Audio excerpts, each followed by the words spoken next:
నమస్కారం అండి. నేను మీ సామాన్యుడండి పాండురంగారావు. చాలా రోజుల నుంచి నేను ఏది కూడా డిబేట్స్ గురించి మాట్లాడట్లా. టీవీలో జరిగే దాని గురించి, ప్రస్తుత రాజకీయాల పరిస్థితి మాట్లాడట్లా. ఎందుకంటే ఏం చూసినా కూడా లడ్డు లడ్డు లడ్డు అని చెప్పి మన దేవదేవుడైన వెంకటేశ్వర స్వామి గురించి డిస్కషన్స్. మన దేవుడిని మనం కించపరుచుకుంటున్నాం అనేది ఏ ఒక్క రాజకీయ నాయకుడు ఆలోచించట్లా.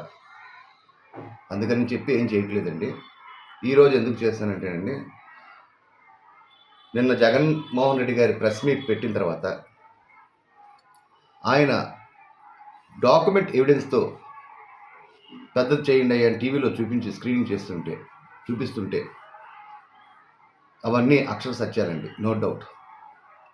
వీటి గురించి మాట్లాడకుండా తిరిగి బురద చంద్రబాబు నాయుడు గారు సిట్ వేశారు. ఆ సిట్ నివేదిక వీళ్ళ గవర్నమెంట్ అయినా వీళ్ళకి అనుకూలంగా రాలేదని ఇంకా బురద జల్లుతున్నారు. దేవుడితో గేమ్స్ ఆడితే ఖచ్చితంగా నో డౌట్ అబౌట్ ఇట్, ఎవడైనా సరే నాశనం అయిపోవాల్సిందే, తిరుగులేదు. మన ప్రసాదం గురించి మనం ఎంత చులకం చేస్తున్నాం. చిన్న ఉదాహరణ అండి, నేను సంవత్సరం క్రితం నా స్నేహితుడి ఇంట్లో భోజనం చేశానండి. ఈరోజు వచ్చి నువ్వు ఆ రోజు కల్తీది పెట్టారంటే అది ఎలా ప్రూవ్ చేస్తామండి? అలా ఉందండి. వీళ్ళ గవర్నమెంట్లో ట్యాంకర్స్ వచ్చి అవి రిటర్న్ అయిపోతే గత గవర్నమెంట్ బుర్ర జల్లుతున్నారండి. ఇన్ని లక్షల మంది దర్శనం చేసుకున్నారు కదండి, వాళ్ళకి తెలియదా కనీసం? పంది కొవ్వు ఈకో అసలు నోటికి వచ్చినట్టు మాట్లాడారు. అవన్నీ నిజాలు కదని సిట్ దాంట్లో వచ్చిన వెంటనే, సిబిఐ దాంట్లో వచ్చిన వెంటనే వీళ్ళు నోట్లో పచ్చి వెలక్కాయ పడినట్టు ఫీల్ అయిపోయారండి. ఇంకా సాటిస్ఫాక్షన్ కాకుండా వన్ మ్యాన్ కమిషన్ కమిటీ వేశారు. ఇన్ని కమిటీలు వేసుకున్నా ఫైనల్గా జగన్మోహన్ రెడ్డి గారి మీద బురద జల్లటం జయం. వీళ్ళకి అనుకూలంగా రావాలి ఆ రిపోర్టు వస్తేనే వీళ్ళకి సాటిస్ఫాక్షను.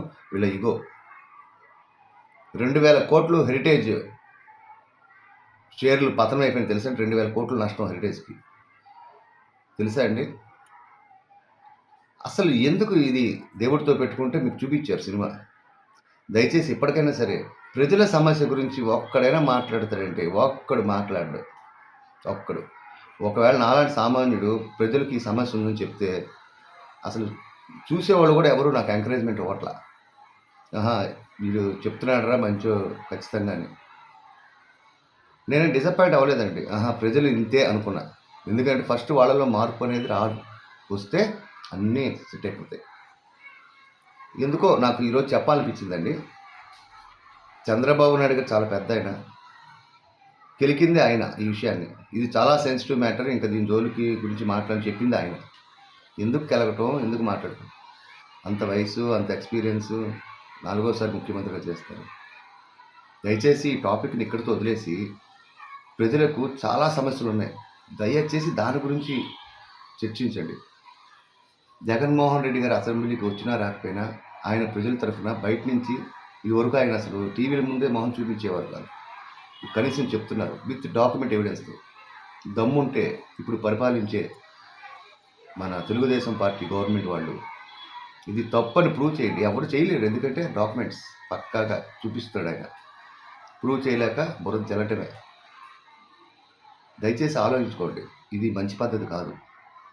ప్రజలు ఎన్నుకున్నారు మిమ్మల్ని. ఆ ప్రజలకి మీరు 100% సేవ చేయక్కర్లా, కనీసం 40-50% చేసినా తృప్తి పడతారు.